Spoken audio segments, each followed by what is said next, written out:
Gosh, it's been a little while, bro. Yeah, so it's good. a couple of It's months good to see. probably, right?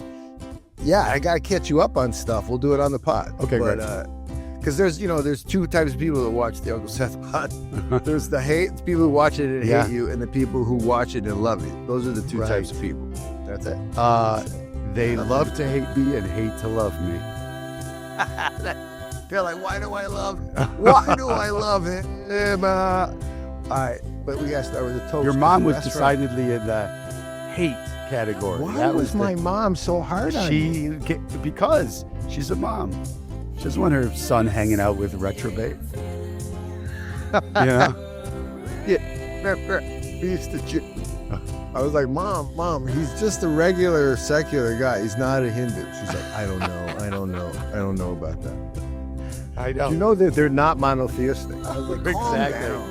And plus, our gods have extra arms everywhere. So we're grabby. Is he the extra arm god guy? Right, yeah, he's Seth. You know Seth. Well, my kids grew to love you despite the extra arm. Yeah, that's right. I just saw your daughter here. For everybody at home, his daughter played a show at Jazz Showcase. I have here in 4. in This Chicago. always happens, but I have 4. But you saw one of them. Yeah, one of your daughters. Yes. Played at the Jazz Showcase. So my family and I went down to see her. That was and cool. I told the story, which I will immortalize right here, of when she must have been, I would say, 4 or something like that, but she's Very always little. been as earnest as they come. I think I probably told this on this pod again, but it bears repeating. And we were at a bowling alley because I think maybe there was like a hurricane. We have not thing told going. this. We This is went to great the stuff. bowling alley and she was about 4, and I found on the ground a little like a car, a Matchbox car, and I found it. And so I came and I brought it over to her and I said, Georgie, this is for you. She said, I can't take that. It's not mine. You stole it. Yeah. She really taught me a lot that day about. You're like, well, I didn't I know. exactly steal it. And she's as earnest today, you know? Even with a microphone. Yeah, that's right. No, when I heard you were taking your girls, man, that made my day. Yeah, it was great. A lot. She talked about it very positively. Yeah, she's on her way. We're all on our way though these days, man. We're all on our way. It's weird. We're getting old. Yeah. Guys, if you know Seth, so we go back teaching together, and when we would teach, we had this thing. It wasn't even a thing. We didn't really set it up. Seth would come by and just barrel into my room. And basically the question was, what's the propaganda now? And then we would start to debate. Yeah. And we learned something. Remember what we learned is like the kids learned more. So we started to realize, like, let's just debate about like one of these, like the manifest destiny lesson. Right. And then That's they would learn all that's this. a hot debate. That is, as you at home. Was Jefferson just- actually out to destroy native culture? Whoa, And then- I can't believe he went there. But they would learn a I know, ton. they learned a lot. Yeah. They learned a We lot. were like, hey, that's working. But we didn't even care if it was working because we were just getting a big fight. Because we thought it was fun. Who cares? That's good too. That's where your tax dollars are going, people. Yeah, no, that was private school. They're paying for Oh, that. that's just regular losing Yeah, right. money. Yeah. So that's the premise of this part of the Heavy Things Lightly Watar gig is we bring Seth on, but mostly because I want to catch up. So Yeah. Let's do a toast first of all, Okay. because the restaurant's killing it. We got Evan Love as our it. new GM since. Well, no, I think we've talked about it, but Evan and his crew down at Greenville, KP restaurant. I'm telling you, it's special. He's doing a super right now at KP. Hey, great. So I want to toast the people in your lives, in your life too, Mr. Seth, that they come like gifts from heaven, or in your case from, I don't know, the dark Primordial pool of soup. the primordial soup. Evan, I want to thank you for coming from the primordial soup. Crawling out of the muck. Well, Evan crawled out of the muck, man, and Great. And with our crew down there, I want to toast to those kind of people in your life. Love it. So, Gagi Marchos. Gagi Marchos. And that leads me to the next question. Are you a Christian since our last talk 3 months ago? I have converted. You do go to church, though. It Don't was. I do. I don't go to church. You texted me from an Episcopal church with a bishopess. Well, first of all, if I'm texting you from church, that's pretty sad. That's the sign That's that the you level really don't of go to church. Well, my mom is Episcopalian, as you know, and so I go on days that are special to her. But now, because she's 86 years old, many of the days she just does it from home. This is the new age. This is born out of the COVID days when we were stopping you guys from infecting us with your church revivals, and so a lot of stuff went to. And now, think about. I just want to go there for a second. Hold on a second. Aren't you glad that you stopped us from infecting you? Like, you've had COVID like 5 times, probably. What are you talking about? We saved the world by stopping Bible is this bangers. The one? Is this the pod where you admit that your people were stupid? Just do it. Everyone's waiting. Trump's going to find the docs, and then you'll be like, he created those docs. He created those documents. See, that's the whole thing. I mean, are we even going to talk about this dude? Because I've been... Well, I was interested in your conversion, but then I realized you just went for your mom on a couple of occasions.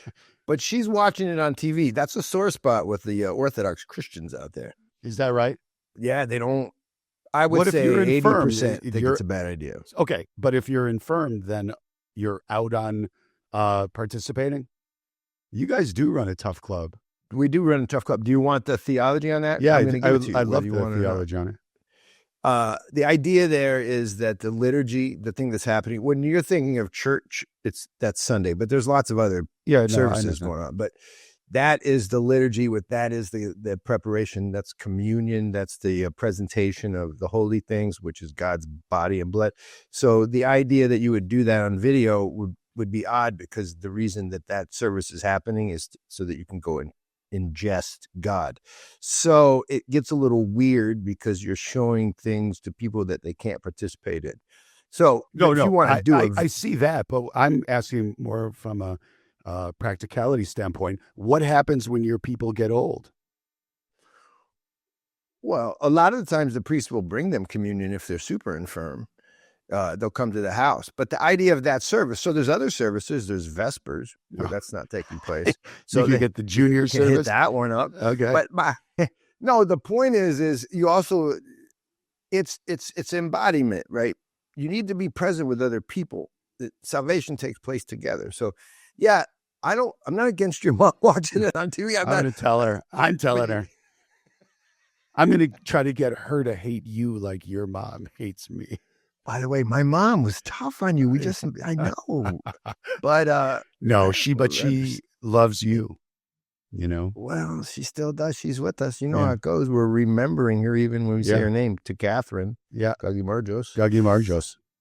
All right. So your mom, we love her too, by the way, and to your mother. So Trump got elected since we spoke last. So it has been a long time, right? I mean, I've spoken to you since then, but we haven't done a podcast since Did then. we do a pod on the Magic Week? The Magic Week when the president, who wasn't really the president anyway, suddenly wasn't running for office anymore, and then Kamala was? I think... No one knows how that happened? I don't know. Maybe even in the summer we didn't do one, because that happened in the summer. That was great. I'll run down the whole gamut of emotions from the light people. Yes, I want to hear light people responses. Bummed that the cadaver was running and that nobody in his life could talk him out of it. Then resignation to, okay, he's going to get his ass kicked. 2, Kamala gets in the game, and which I was saying should never happen. She can't get us over the finish line. That's what I was saying. But then the folly of hope. I saw some energy behind her. There were white guys for Kamala, and you know what I mean? Like, even white guys? Even white guys. There was a group of like 3 that were like, They were like, Kamala's so great. I love the way she's mixed all together in one big race. She's all of us together in one race. I love her. No, we had the liberal white guys. Let's see your impression of conservative white guy for Kamala. What would they be saying? Conservative What would they be white saying? guy. I do believe that there is a possibility that Kamala can love Jesus. I could see that she has a degree of true earnestness in her eyes.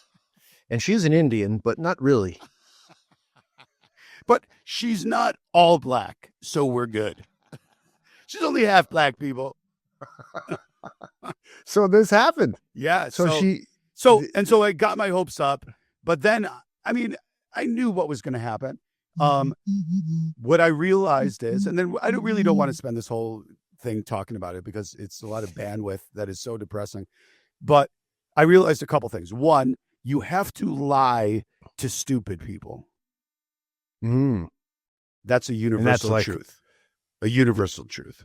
Did you get that from you got that from Eugenics 101? Is that like the first chapter? Identify the stupid people and lie to them. It's funny because this is unfortunately timed now because I didn't know you were going to say that, but I was just about to say, I think isn't this Goebbels quote or something about how, it's not Goebbels, but the Nazis use this, what luck for rulers that men don't think or something like this. What is that? Yeah. That is Goebbels. Oh, is it Goebbels? I think that's Goebbels. Okay. So let's be honest. I mean, quoting Nazis obviously doesn't make me look good, but the truth is that there is fascism is taken over. You were all worried about this great reset. Oh no, people are talking about love and cherishing things and the great reset. What a danger. And we got a great reset. We got one. And look at the world. It's reset. And we can't go back. We cannot go back. And the reset is what's the character? The reset is cruelty exactly what we have. If you mind back in our pods where we were talking about how Christianism, Americanism, American culture spread was going to be the downfall of this society. And I think we just came over the hump. Now, you can't go back. The cat's out of the bags. There's no such thing as objective reality. Everything you call something fake, and you could get 50% of the people to accept that, then it's fake. Even if there's video, if there's anything, there's so no the truth objective. Is harder. So Trump has ushered in something like, say whatever you want. Correct. Tell enough people. Correct. Manipulate whatever media. Correct. And you can acquire power by being a liar. I think that's so funny because I think my side of the aisle would say that's exactly what the Democrats were doing. I know that's what your side would say.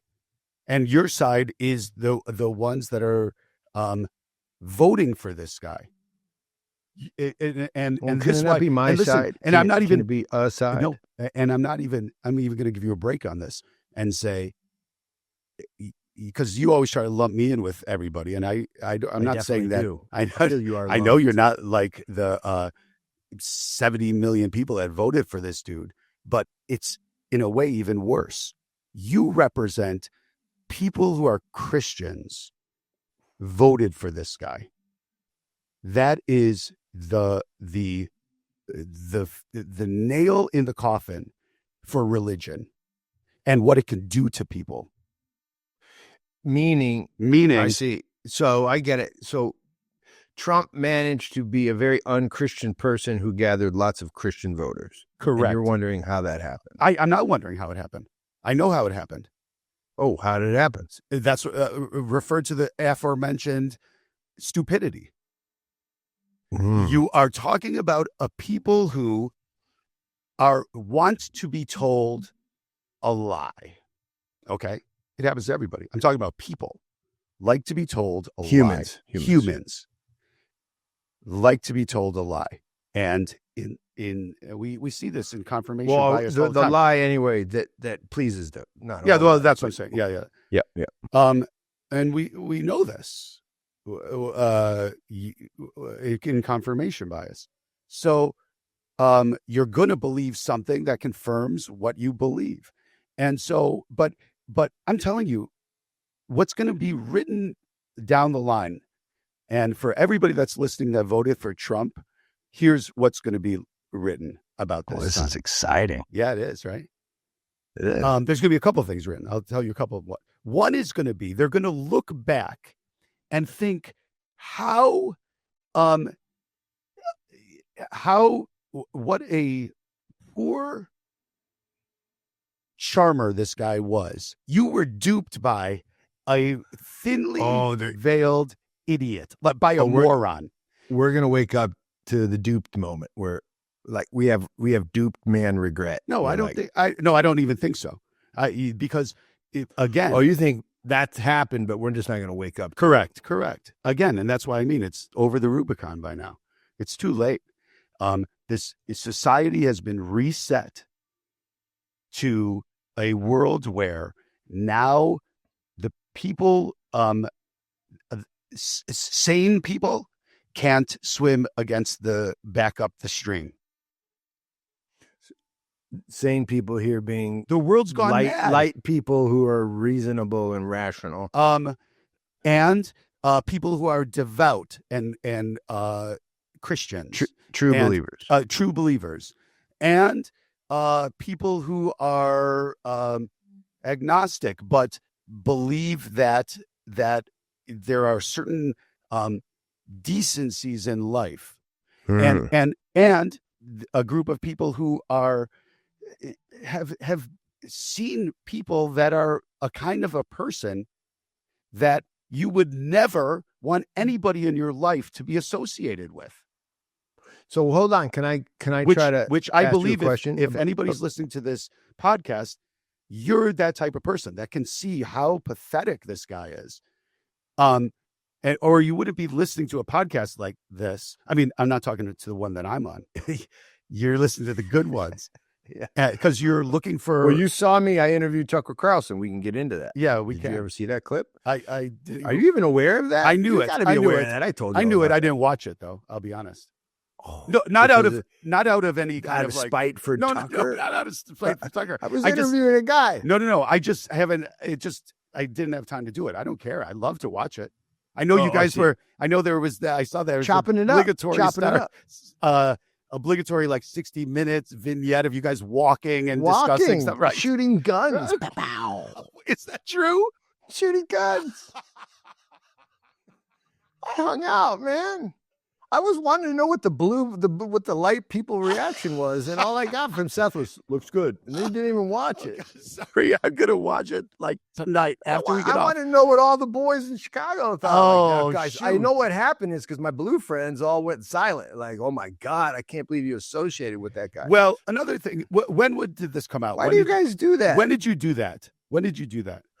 It came out in November. Okay. We shot it in October. End of October. So yeah, no, I didn't purposely not try to watch it. I just it passed. You're not that light person who. Do you get pissed? Like yes, if I associate. Are you a flu guy where like if I associate with the wrong person, then I have the flu and you won't talk to me and you'll wear a mask because I talked to the wrong person? Is that you? No, a little bit. I would say no. I know a lot of people like that on both sides. Well, I'll tell you like, this. I can't talk to you now because you appeared with this guy. No, and you're going to look like. But if you were like my Facebook friend, and you were posting like crazy, I don't know, anti-Semitic shit or some, I don't know, something offensive to me, you're out of my life. Shut it down. Because I don't have the bandwidth. Let's do a test. Okay, let's do what a test. are you going to say, slurs? I'm gonna Sorry, with the Polish people. Everybody loves a Polish joke. Sure. And then right now, guys, on our Riverside recording equipment, there literally is a out button. You can jump out. So you can hit out, Seth. If he disappears, guys, we know that I just became his unfriended Facebook friend. Here we go. Here's one. Here's one. I'm not. By the way, none of the things I'm about to say mean I believe it. Although I'll tell you if I do. I don't care. But here goes. Everybody knows if you do already. Here goes one. Oh, Seth. Well, it doesn't have to be to you. That's not how Facebook works. But just saw Trump's coming after all the intelligence agencies. About time. Those bastards deserve what they get. That's kind of. No, you're still in. You're still, I'm you're still still in. okay. I'll still send you funny lawyer jokes. Okay, I want funny one. Here's one. Here's a good one. Trump may not be a good guy, but he's better than all those ass-kissing mongrels over in the Democratic Party. See what I did there? Mongrels. Yeah, you gave some kind of. That's a you Dropping threw out out on the that whistle. one? The dog whistle is out, people, and it's not even a dog whistle. I think you're out on that outright- one. Yeah, I'd not be out on that. No, You're not out on that no, one. no. Okay. I said I am out on that. I can't go Oh, anymore. you'd be I out can't. on that Well, one. here's the whole thing. There goes 20 years of friendship. Well, but here's the whole thing, and I've said this before, is that number one, I mean, if you were somebody that felt, we would have never been friends. And True. I realized a lot of the people that I cut out that were posting that kind of dumb shit weren't real friends to me. You know, maybe in high school I knew them, and they. I agree with that. And so the weeding out was already done. Yeah, you know, I got weeded out recently. Did you? From one of my blue friends. Ooh. Because I just said, after many years, he kind of knew this. I just said, I'm sorry, man. Israel is that's just some murder going on and looks like genocide. That was the last time I heard from him. Is that right? Yeah. And he is blue, but he is Jewish. Okay, So there you go. He came hard. Yeah, right. Huh. He came hard with a fusillade of words, and then that was the end. I think that, and I've seen this too with my Jewish friends, is that it's in times of heightened anger toward Jews, or in times of heightened emotion with Jews, they do buckle down, you know, and they find it hard to be one way or the other.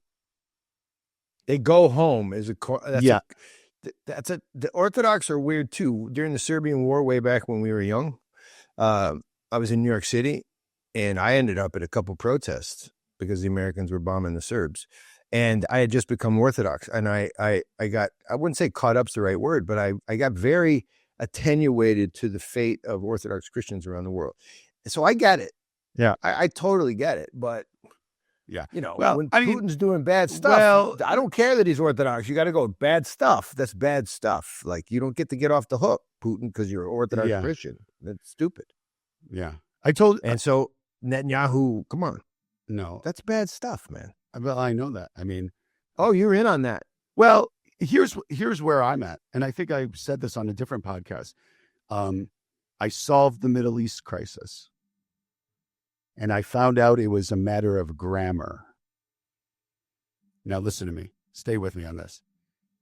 Instead, what happens is every time somebody says, well, Israel is committing genocide, the Israel will say, but the Palestinians attacked us and chopped off babies' heads. And then the Palestinians will say, but we've been living under a regime, you know, in a death camp and then Israel say, but the first day we formed, we were attacked. Okay. Yep. Mm-hmm. They're using the wrong conjunction. It should be Israel's committing a genocide and the Hamas chopped babies' heads off. And which, by the way, they didn't. But anyway, well, go ahead. I mean, my colors are flying bright. God, you're going to be losing other sponsors. They killed some. I'm going with the death. They killed people, but anyway, babies' heads.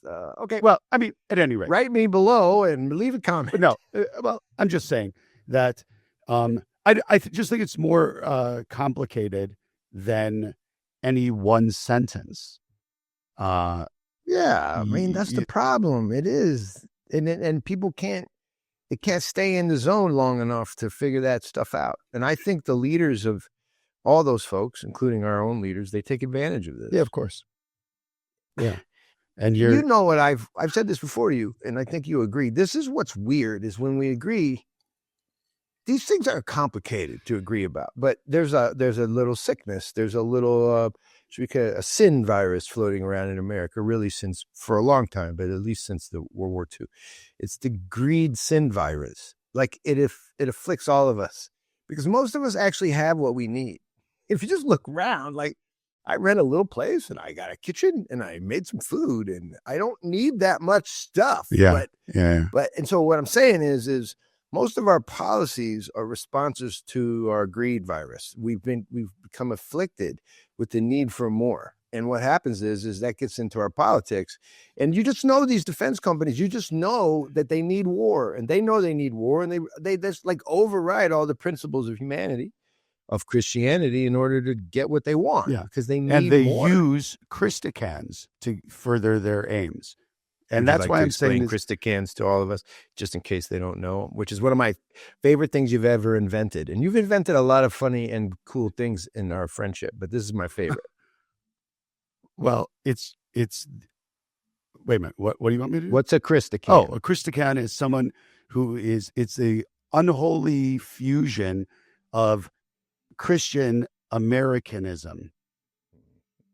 And it's at once a amalgam of somebody, a person who is supposed to be selfless like Jesus with the take no shit American freedom ethos mixed together with some machismo and a dash of American fashion. It doesn't matter what year. It could be a members only jacket, could be some Z Cavaricis, some Gerbeau. Maybe in the 80s it was Gerbeau. But they wear a cross and they think they make up these tortured explanations about how prosperity gospel, it's how that's really what Jesus was trying to say is go out and fuck their people over for as much as you can get. I count you deep down, like at your funeral or whatever, because you're going to have one of those. I know you're all handsome Indian guy, but you're going to have one of those. Yeah. You know, I know you think you're going to just like win out, but you're not the guy. I'm having a pyre and Allison has to jump on it. So, because we're going to see. We're going to see. Let the world know how much she loves me at the end. We'll see. I only have one question. Does Allison know that she's going to jump on it? Yeah. Jumping on it is loose. Getting thrown on it. Yes, thrown on it. Not thrown her. By the way, I want to say this. By the magic of Andrew, the editor, he's going to put up an image. You've seen it before, so we don't see it right now, but you know this image. You can see it. I'll put it up. But it's like 70s businessmen. There's like 4 of them. And they're at a desk. And 2 are on one side and 2 are on the other. So guys in a suit, clearly like banker types. And they've just made a deal. They're shaking hands. And in the middle of 2 of the guys is Jesus in like white robes. Okay, so there it is. You can see it on there. And Jesus is leaning forward and shaking their hand. I could like see he it made right the deal. I can see it. I live it. Jesus is like he made the deal. The deal. I have it in my phone. Send that to me tonight. And you guys can see it on the screen if you're looking. Jesus is exactly who you think he is. It's like he's in a robe. He's got sandals on, but he's shaking. He's shaking like he saw the deal through. JC saw the deal through. He's like, well, that's 4 rotators on that that spring-driven engine of yours, and what I love about it is we got it at third the price. And he's like, congratulations. And he's shaking his hand. And I look at that thing and I'm rolling because that's the Christ hand. That's exactly right. That's exactly right. And, we started the country with one ideal, which is individualism. And we tried to fuse it with something that is supposed to be not individualistic. And then we throw in capitalism. And then again, we throw in cultural juggernaut that is America. And it all mixes together for we've gone too far now. It's so weird coming from you. I'm actually pitching myself. I'm writing a piece on Substack, which, by the way, you should go check it out. It's doing pretty good, and I'm thankful to be able to write. But right now the title basically we think we're going to use capitalism is not good, and so, but my angle is a little different than yours, though. I think you use the same vocab, but not the same ontology. I don't think you're using the same theology. But capitalism is a belief in capital. It's just like Hinduism. And we don't have that right as Christians. We don't believe in capital. We don't believe in systems of capital. The communists have a system of capital. So the communists are the same. They're materialistic, and they do exactly what capitalists do. They manage material reality for the good of the society, and they just happen to do it differently. But they're both materialists. Sure. A capitalist doesn't care about my Jesus, like at all. Right. So what I'm trying to get at, and what you're trying to say, but you can fight me if you want, is something like, well, here's my point: is we worshipped an idol. It integrated in the Protestant theology. It became a part of it. And now it's being fought for as if it were Christianity, but it's not. Yeah. I think it's great analysis. Yeah. I think that's happening. Yeah. But now for those guys on the red side of the equation, I can hear Ayn Rand screeching and all the libertarians. I hear them, bro. I think of all the philosophies, I think that Ayn Rand is probably representative of the worst. But you probably like Ayn Rand. Practical. No, I libertarian, don't. I don't. Atheist. I don't. I think she's a eugenicist who's really disgusting, to be perfectly honest with you. I think so too. But I do understand that that is the mindset. She knows that if a bunch of these people, but here's the whole thing: the most of society who are the morons would never read that, but that's the person that is really her target audience. Yeah, well, I get that. You're talking about the guy who puffs his chest out and said, "I did that." Yeah. That is the target audience. Yeah. Have you been on X or Twitter or whatever? No, I'm not. Dude, I just went on there. But my good friend who's helped me do some What's PR happening out there? To I haven't been reading too much about it. In fact, since the election, not because I can't handle it, but I just decided to take a news holiday. I mean, I still, I see headlines and I hear things and whatever, but instead of reading 20 articles about something, and the next 4 years is just going to be waking up wondering what this clown did, Yeah. and how it's affecting people whose lives I care about. Yeah. I think, though, you got a problem. But I'll get back to Got to a X lot. in a second. You got a problem. Yeah, I got a lot. You got a problem, Mr. Uncle Seth. Yeah, I do. One of the problems is I don't think you fully understand that. Okay, I'm just going to speak politically. The constitutional democracy that I know you teach about, because I know you teach kids, that shit is dead. I don't think Trump is the guy who particularly cares about that, but he seized on that idea. And sure. I don't think the idea that he wants to clear out the security agencies because they're nasty and they're the ones who start wars. Yeah, listen. I don't know No, why no, you no. liberals can't figure this out. It's so weird. The liberals of the 80s that I was growing up, when I was a liberal, when I was a light person, they were the first people to be like, why, by the way, why did that ship sink and why did that war start? And they'd be like, that looks We bad. were the conspiracy theorists. Now, thank you. And now Joe Biden's like, I don't know why that big bomb went off that stopped German oil from flowing from Russia. Come on, man. This is crazy. What's wrong with your people? Like, they need to snap out of it, man. And this is just my point. The world has gone mad. Nobody's snapping out of anything. My side's not snapping out of it. I can tell you right now. And from how it looks over here, there's no hope of your side snapping out of it. Seriously, because what people have realized is that there's no they're living in an oligarchy and they love it. They love it. It's so weird. That's what I hear about you guys. Literally, what I hear is now again. But wait a minute. So it's probably true if both of us are doing it.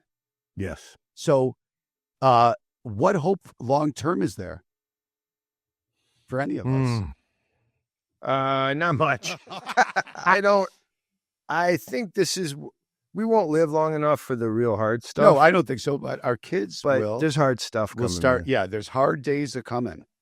And what I'm trying to say is that if anybody thinks that, and at some point I think we did think this, that humanity was really moving, but now. How do you see it? What lens are you using? Because I can give you the Christian lens for that. Humanity was really cruising. Historical society rise and fall lens. Sort of like the Great American Dream lens. Yeah, right. But Empire. Those scales fell off my eyes when I became Orthodox. I don't know how to explain it to you. It all shifted. It really shifted for me as a Christian and then as a living in Georgia when I realized, what shifted? I'm talking about the reality of what's going to happen when 1,000 years they look back on who we were. What are you looking at? All right, here we go. This is when every person who's ever listened to my podcast is going to stop listening, but I'm just going to say it. I don't care. I'm looking at a society born out of one of history's great anomalies, which is we can have a society where the greatest good, right, is not a God. That I believe this society was born out of three societies in particular. In word and in deed were born out of it. The French society of the French Revolution, the American society of the American Revolution, and the Russian society of the Russian Revolution. All three revolutions are exactly the same revolution, which is we can live according to the means of our mind and we can live well. And God can be placed over there because in essence, he's restrictive. The Soviets clearly said that. The French clearly said that. And the Americans were more conservative. But they had the same ideal, and it was in the deist writings of many, many founding fathers. I know there's a big argument about this, and I'm very aware of it, but I think people misunderstand one thing, and I'm just going to go on a riff for a second, is even the Protestant founding fathers, the people who were the Christicans, who were just totally dedicated to their faith, those characters had already assumed and inherited a Protestantism that was infiltrated by the Enlightenment and here's the big one, by a secularism that they adopted. They weren't bad people, but their faith was already contaminated in that sense. And so when you watch America, it just grows and grows and closer and closer and closer to the gospel of wealth, first of all, utopianism, and then it grows into all kinds of practical, like materialistic society. And now it's a postmodern society that finds gods in everything.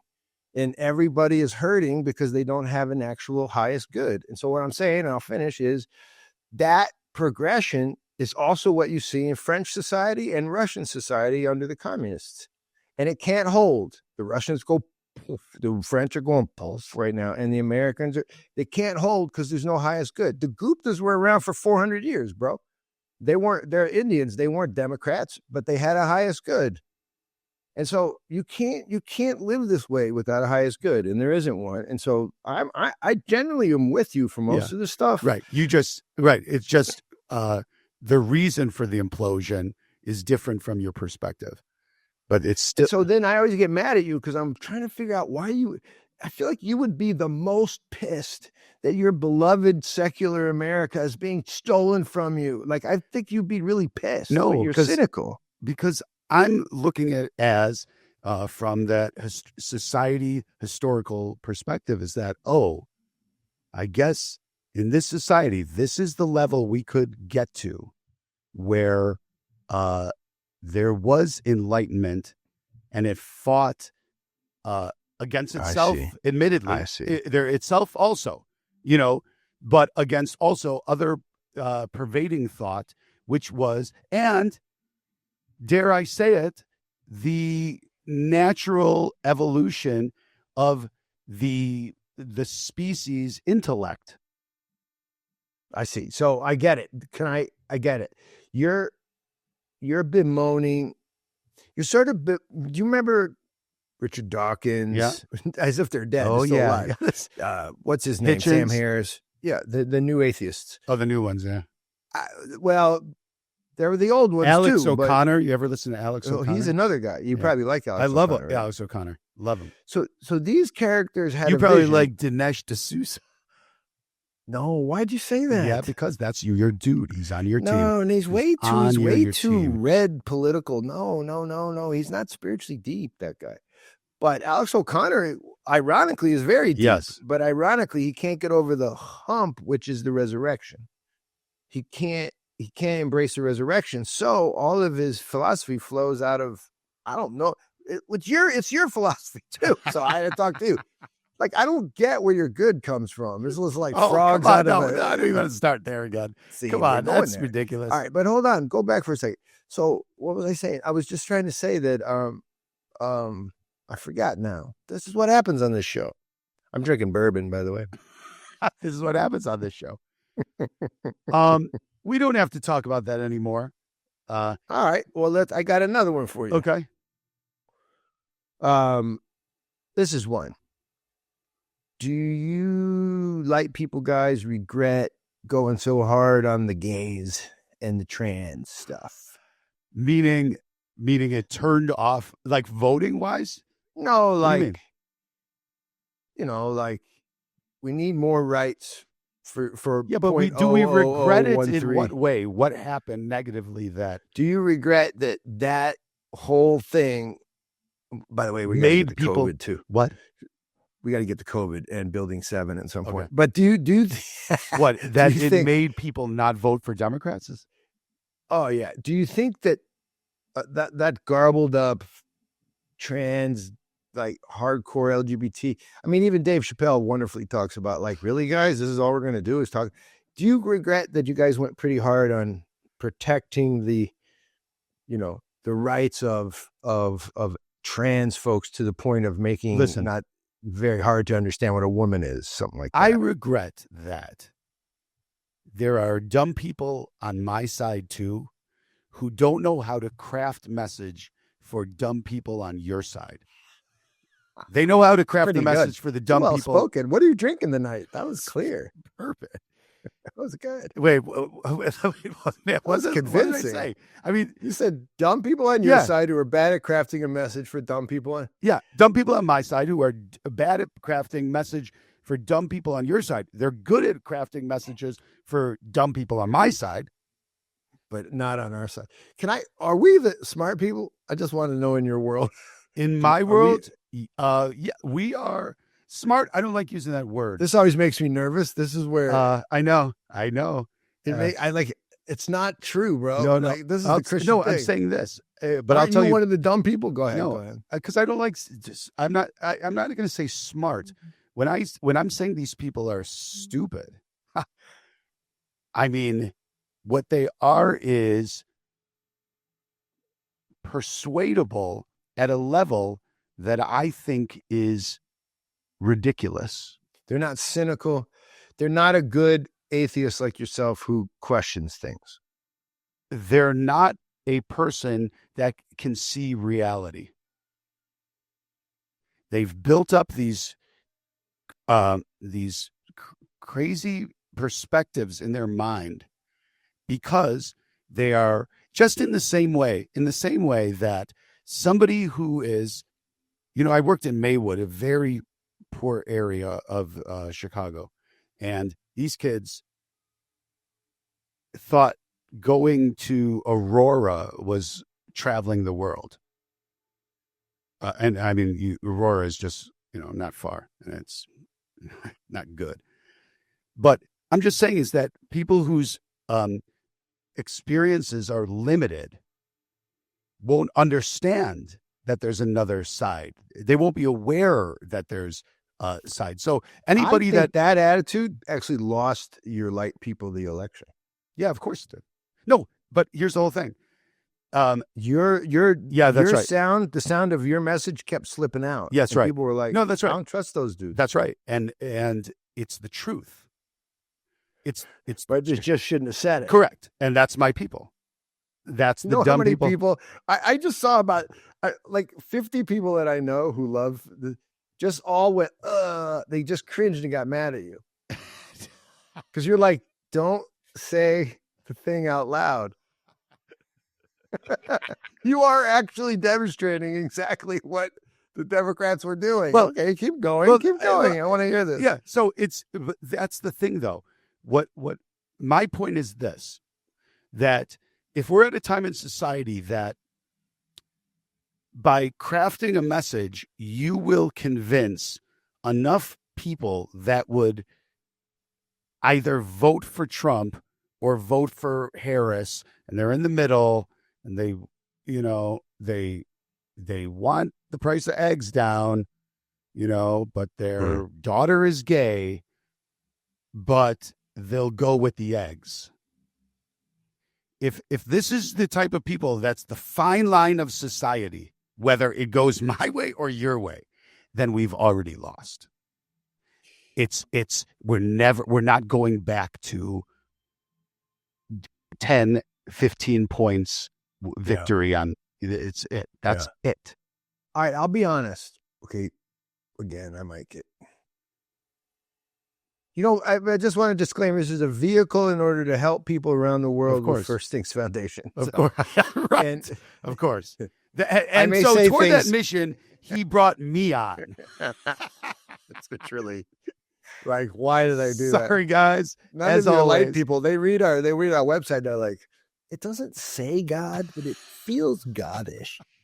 That's what I most dislike about you light people. I'm like, yeah, so what? Like, calm down. Okay. So the person you described, I would also argue is real. And I don't like overly practical people bum me out. Like, that doesn't make me good. It doesn't make them bad. It just is a thing that I've acquired in my life. You're right. And I think it comes from art. Your band just went into the recording studio, by the way. You guys we recorded an album. Finished? You put the ribbon on it? Well, we just did the overdubs, and so all the recording is done. Now it's just the mixing, which will take, a few sessions, and then it's Hilltop. I'd love to anybody that's interested, I'd love to have you just go on to Spotify and listen to the music. You know what we'll do? Andrew put it in there. We'll go out on this pod. We'll go out to some Hilltop on the way out. Awesome. How about that? Thanks so much. We'll play it. I can't do it right now for me and you. Yeah. But we'll play it out. That's cool. I'll send Andrew one of my favorite songs. Okay. Because you guys are awesome. I'm hoping one day you get together and sing with Georgie. Yeah. Although you got great singers. Great. The harmonies are great. Well, I mean. Band. But I think there's an artist's inclination, or let's put it not artist. Let's put it like not McLuhan.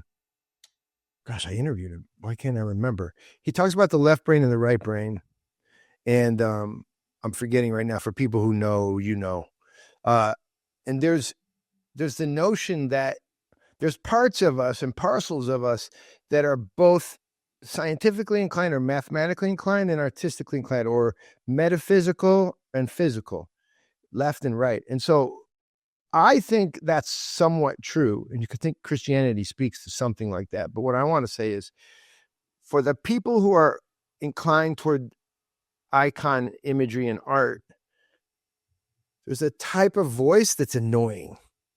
It's the type of voice that always moves to the practical. They want the price of eggs low, and Right. you made price good, and me like you.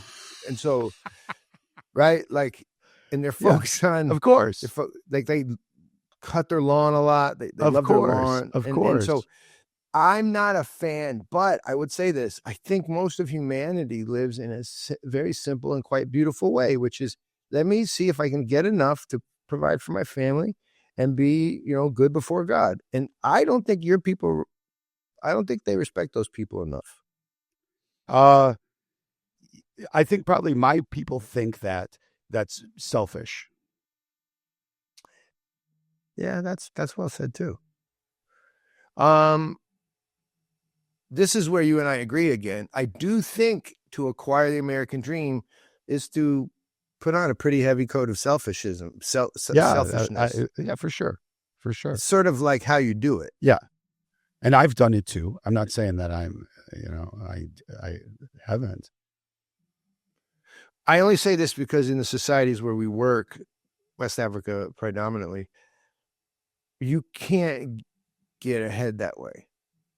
Now, I got a problem because I speak romantically about Africa, but and I do that in part to soften up some of what how Americans talk about Africa. Africans are communitarian.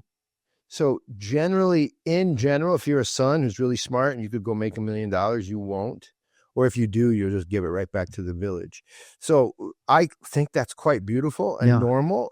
In America, that would be unusual. Here's my real point. On Twitter or X, I've just gone on there in part to increase the brand or whatever garbage. You got to do these things. No, you don't. You don't have to. No, you don't. But I'm choosing with a friend of mine to do it. Okay. The stuff I've seen. Like what? That shows up, bro. And it shows up. It's never on straight Orthodox feeds. The straight Orthodox guys know not to post it. But you're only one step away from that. Dude, you're really close. One link away, yeah. That's stuff I don't even know how to say it. I'm like, this is, first of all, childish. The idea that they understand race the idea that they understand what race is, that they think they do, and the way they speak about race, the simplicity of it. Yeah, that's what I'm saying. It's terrifying, bro. It's classic racism. Now on Twitter, on these kind of places, if you say racism, that's actually a key word that you don't understand them. Right. Because they have acquired because your side sees my side as quick to label something racist. Boom. Now you got to realize, in the places I'm talking about, these are electronic spaces. Yeah. And by the way, you get mixed up in them if everybody knows how social media works. But these are none of your people. Okay, they're mostly reacting to your people, but still they assert science about race that's insane. It's like, I'll give you some examples. Yeah, give me a taste. Like, I'm doing a pod on this where I'm just going to do a screed. I want to get this right. The understanding of Black people as uniform is terrifying. Yeah. A Black American living in the suburbs of Philadelphia is to them the same kind of person in contour and quality as an African living in a mud hut in Sierra Leone. Yeah. It's incredible. Yeah. And one of them probably went through all. But by the way, that's terrifying. Not because I don't want to say racism. It's terrifying because the agenda is so powerful in their soul that they can override so many obvious problems with the philosophy, that they do it because it excites the passions of the people they're writing to. What I mean by that is the passion for power because white men feel like they've been degraded. Yeah. And Who do so- you think are these people, John? Oh no, dude, I know them. I know about them. Yeah, that's They're, your they're people. guys who literally, I know they're not my people. What they are though is they're young men. Okay, let me put it to you like this. This is the best way, dude, because you taught in some of the same kind of schools I did. I taught for a long, long time in the Bronx, in New York City, and da. I didn't teach a white kid for like the first 5 years of my teaching. Remember black dudes? You know this. Young black man comes in, that I'm not going to go. I had this happen to me many times. I'm like, bro, I got this job for you. Go apply. They go, I'm not going to apply there. Those are all white people, bro. Yeah. They're not going to hire me, bro. And I'd be like, come on, I know the guy. I'm not going to do that. I had a guy who was ready to go to the college. I had him a full ride. Richie, and I love Richie. He was like, bro, I can't go there. They're not going to accept me. And so then they would go A, B, C. And they would name it. Like, it's like that dude, my Superman, he would always come at me and I realized it was the owner. And he was right. So I know white dudes right now in their 20s, right now, who've been told that the reason their application is not being considered is because they have to hire a black person. That has happened. No, I know that. you don't think that's happened, but that's happened. know that's happened. I know that's happened. Okay, if that happens twice to you and you're 23 and you're trying to get a job, what happens is that Twitter text looks way more appealing. And that asshole who's writing an African is an African is an African, it's insane. It's insane, dude. It's insane. I'll give you another one. The way that they lump, and I really need to be specific. I should really pull it up. The way that a lot of the writers, the way they lump violence, it's all those tropes. The way they lump violence and black men and lack of marriage. Yeah.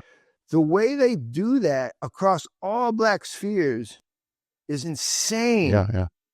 It's insane the way that they attempt to destroy any idea that a black man could be working hard to both love his difficult wife and also to get his janitorial job to pay enough. His wife leaves him, and that guy's the same as every other like murderous black dude that they've ever put. It's insane. Exactly. It's crazy. Exactly. And I don't know why they do it until I meet the young men who are all following their Twitter, and they're taking advantage of their passions. Yeah. Because these young men aren't wrong. Right. Of course. That's what I'm saying. Yeah.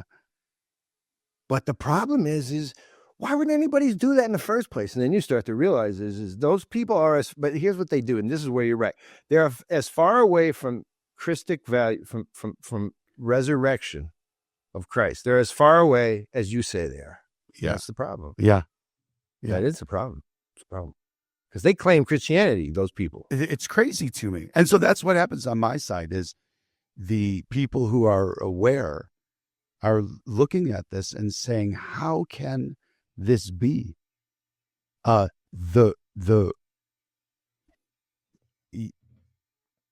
both are think things are going downhill. I think we've established that. Totally. I'm looking at this guy, this Jared Taylor dude. Who's that? What a night. This is a guy. He pops up in some of these conversations. Yeah. I'll find something. Keep going. I interrupted you. I don't know. I think to sum up this portion, we've gone too far. Okay. Society. I love when you police it. Yeah. Because we've gone too far. Society has gone past the tipping point where we're not making it back. And your side, the good people on your side, are going down with the good people on my side. We're all going down. And the bad people are going down too. Everybody's going down. And right now would be a great time for your big guy to pull a couple miracles. You know what I mean? If he wants to. Dude, they're happening all the time. Oh, my God. You never answered that question. You never answered that question. Let's have it right now for any new listener. Why was he doing magic tricks back in the day and he won't do them now? Why does he have to come to me in a morning sunrise? How about let's go with some burning bush action? So, okay. So number one is the dude you're talking about is Christ, Okay, fine. God. Yeah. Okay. And the magic tricks are healing the blind. Da, da, da. Yeah, right. Correct. Yes. Okay. Or All at right. least a leper. All right. Yeah. All right. I'm going to literally, I'm not prepared for this, but I could go to a very good friend of mine who just sent me the story of his friend who went to Mount Athos with a cancerous tumor that he was not, right, feeling that it would ever be healed. He did not go there to have it healed. He went there because he was already planning to go there. He sat with a priest, a holy man, came back, and his cancer was gone. Now, in that holy priest, holy man moment, he wasn't being zapped and he was simply experiencing the grace of that particular person's belief in Christ. And like the apostles healed people, this guy was healed. Now, here's the problem with you. Unless it happens to you twice, you ain't going to believe it. And that's Thomas. That's just how it goes with you. But it's happening. You're Thomas. I know. You're like, put my hand right in there, Jesus. I'm gonna put it right in. I'm gonna dig around. And so here's your problem: is you have to have your eyes open, and it's happening. It's happening all the time. There's way more examples of this. There's things that I see all the time. Okay, because I'm so- in the milieu. Okay, I know that you'll see these examples. But you're talking about like you want How like about God to come down on Yeah. like How about like a water like a floating like surfboard and like fish in the hover basket. above your house. Yeah, no, right? no. Pull out some things, part some seas. Why did you do it then and you won't do it now? Okay, Seth, I don't know if you know this, but when Christ went out and the nets were empty and then they were full, he brought it back on the shore and there was some guy that went, so you're telling me he did that? He didn't do that. And then that was you.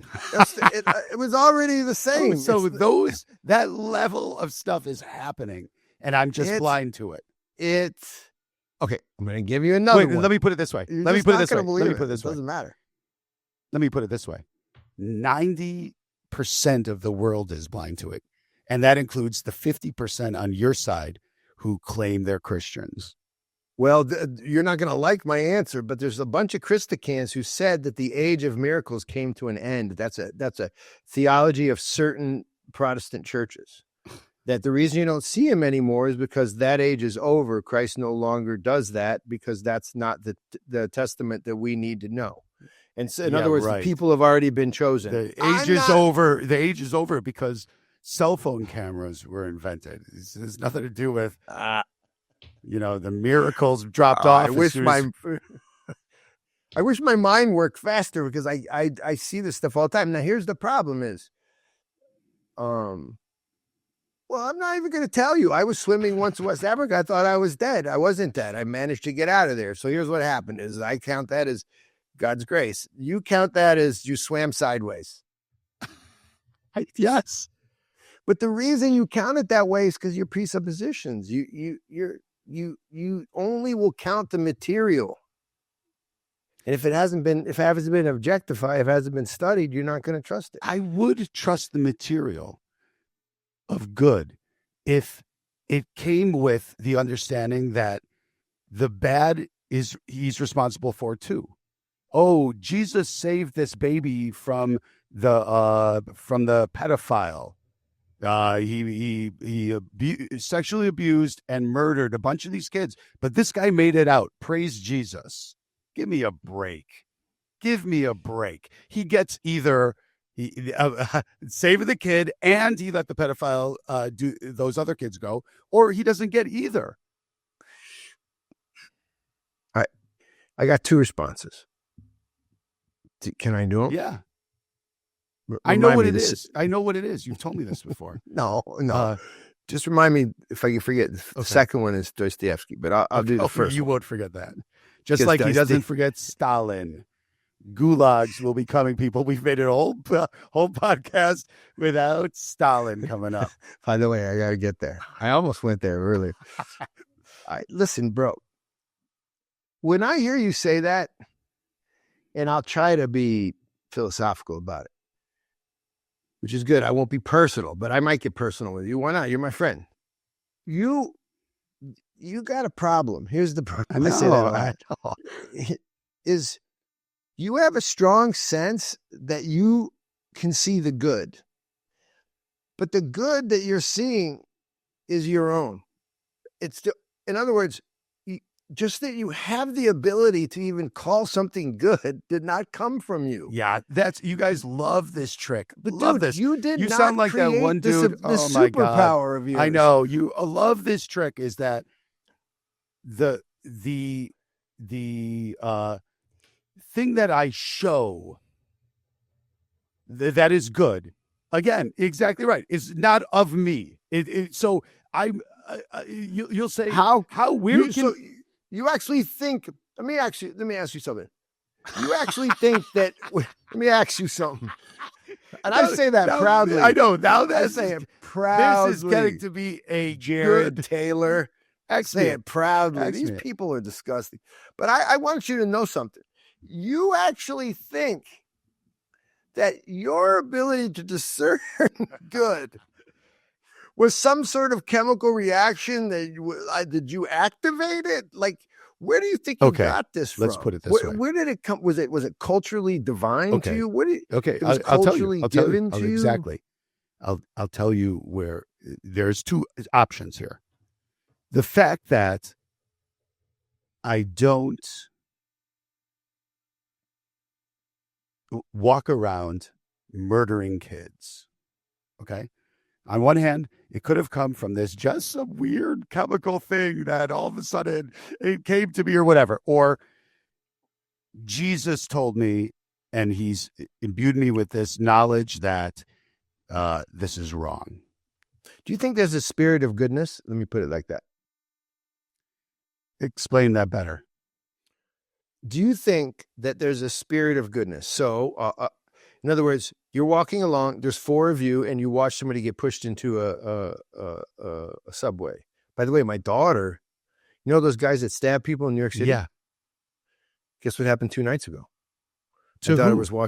My daughter Imani was walking into a store with a friend. A guy started stabbing the lady right on his left, right in the face. Oh my God. Stabbed the guy with a bag right in his gut. Oh my God. Blood everywhere. And Imani had to shoot to the side and get away. And then all she did is cry all night that she didn't go and try to punch him in the face. Oh my God. But dude, so let me just put it like this. That thing, that was real, man. It was quite a long night. That thing that happened, it was in the newspaper the next day. It was in that thing, the recognition of evil. Like, that's just innate in us to know this. Like, I need to know. I need to know. No. What do you mean by innate? Placed there by God is what you're saying. Well, there's the four guys walking down the street. There's a spirit between them and in them and with them that allows them to see that that's a bad thing that just happened. Now, but this is what happened to this dude? No, but I want to say something. What happened to the knifer guy? Yeah. So that's my point. That's what I want to tell you. I think those four same people, through the process of acculturation, rationalization, through a spirit of evil, could literally end up walking on the street one day, see somebody getting stabbed and go, whatever, I don't give a shit about that, and keep walking. Nazi Germany.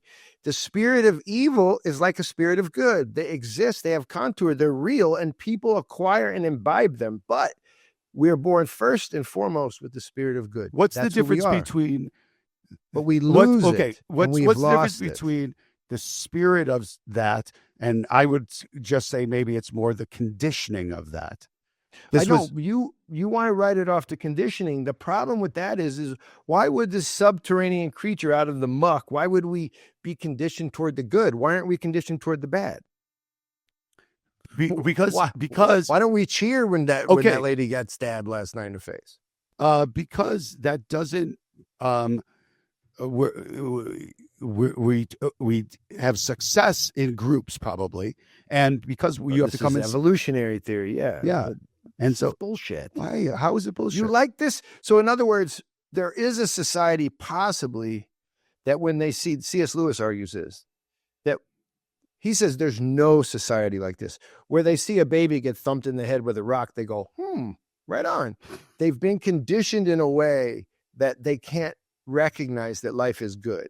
There's never been a society like that. But you're saying, point? you're arguing I'm saying it that could be. No, it could be. No, I'm saying that there isn't a society like that, and there's never been a society like that, because that's antithetical to the progression of a society. But why? Why? Because the society, if it's just conditioning. Right. But if a society did that, then the society wouldn't exist, because babies would be getting thumped. Okay.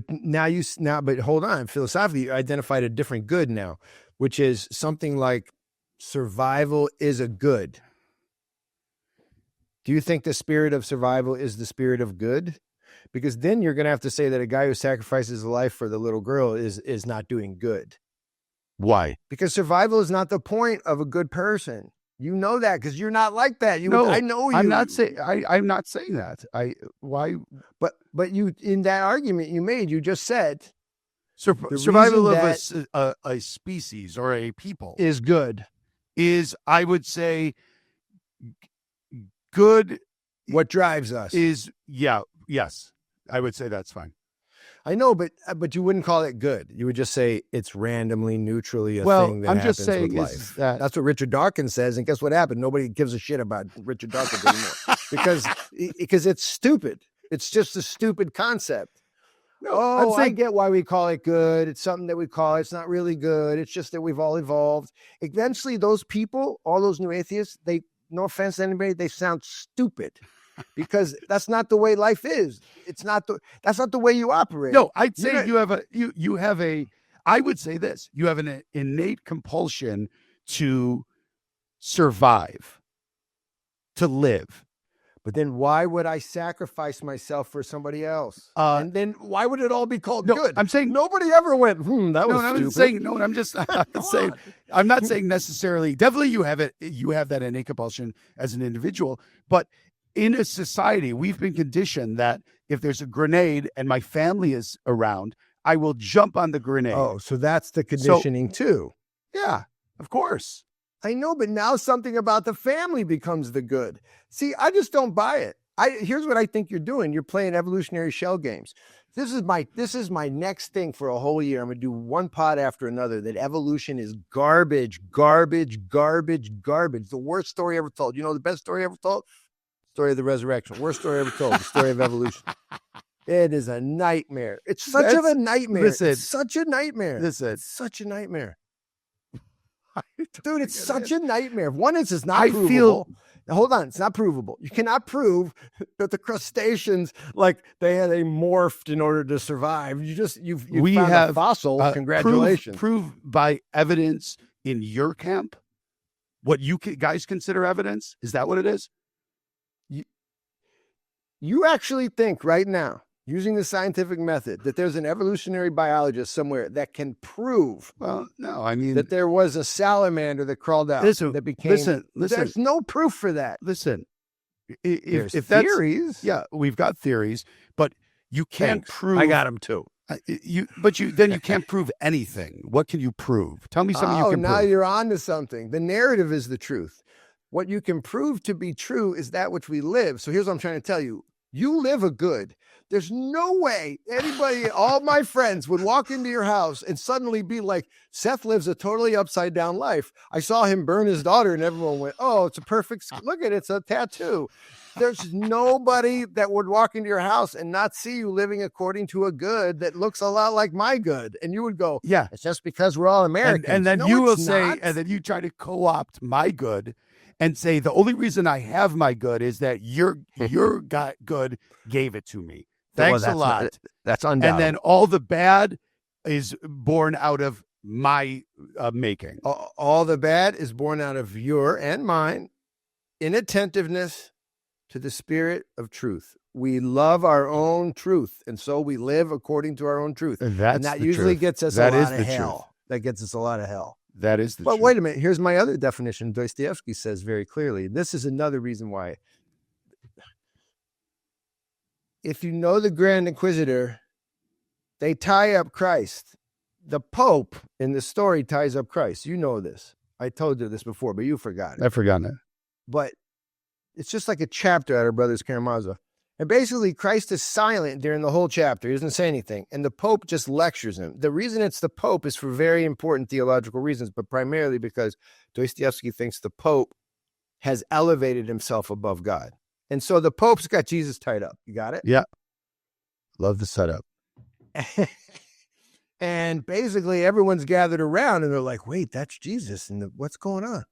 And the Pope is essentially saying, we're not going to let you out, because when we let you out, in other words, when you come out with all of your highfalutin stuff about resurrection and morality and good, you just throw off the game.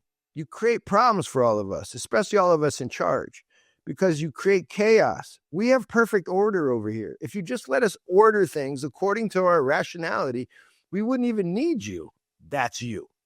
That's the light people. They don't want Christ involved. It's too mystical and confusing. And your people are, hey, I'm going to use that against you to further my aims and destroy the world. Well, we shouldn't do that.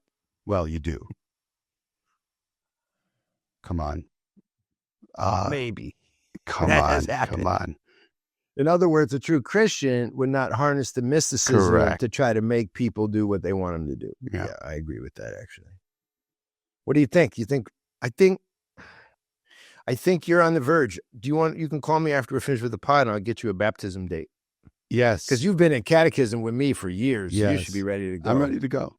Ready to move into. You're not ready to go, Yeah, though. Everyone I on the am pod ready right to now are all go. going, why doesn't Seth do it? No, they don't want me to do it. In fact, Guess what? We're having 2 Art of Tamadas this year. Our get-togethers. I've had so many people say, man, why can't Seth come to one of these? And I'm like, I told him he could come for free once. That didn't make them happy. I got to pay. don't tell them that.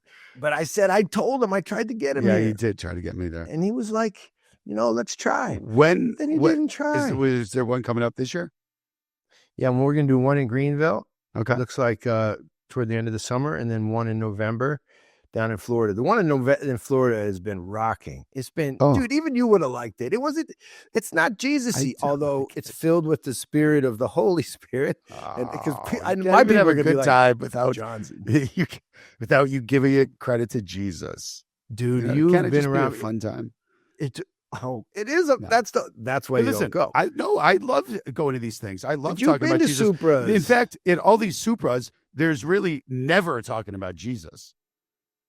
Well, never I'm is a sorry to little let the cat out strong. of the bag for the people who have not. There's not enough talking about Jesus. Well, probably because all the light people went to that. Yeah, those that's tables. the thing. You've got a lot of my people coming to your But tables. you know what? I have great time when I'm with light people. But if you look at the ideas deeply in the toast, they're pretty Jesus-y without the J word. Again, I know. Again, because we can't even have any kind of virtue without it being because of him. No, but I just told you that many of the wait a minute, hold on, I got thrown under the bus right there. I just told you that we do whole dinners, and by the way, they do them in Georgia too. There's a whole bunch of Soviet guys, they're very communist, that will toast all night. Yeah, But and the first does toast- it sound like Jesus? But the first toast is usually to gratitude and thankfulness to God. Too much? I don't know. Gratitude. I would just say, why does it have to be to God? Here's to gratitude and thankfulness, being grateful and thankful.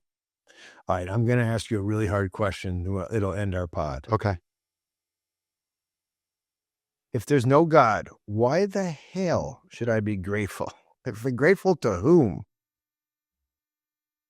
Grateful to providence. Is that it's close to God? Is that God? Talk about stealing a Christian word. I was That's sorry. basi- No, I that's like. I basically always a love that word. Mayflower I know. word. I've always loved that word though because it's. Yeah, I bet. It saves you from God. It saves you from Jesus. No. All right. It's so okay. Let me use a different word then. Grateful to Circumstances that be. Grateful because I possess the knowledge to know things could have gone a different way. So grateful to gnosis, to knowledge. Dude, you do sound, you know what? This has been, people listen to this pod. If you're still listening, you're an hour and 20 minutes in. I just want to say you're literally speaking to one of the earliest forms of Christian heresy right here. He's like living it right here. Uncle Seth is living. He's like a Gnostic from the 300s. I love this guy. He's like, I love my providence. I love the Gnostics. The secret smart people wisdom.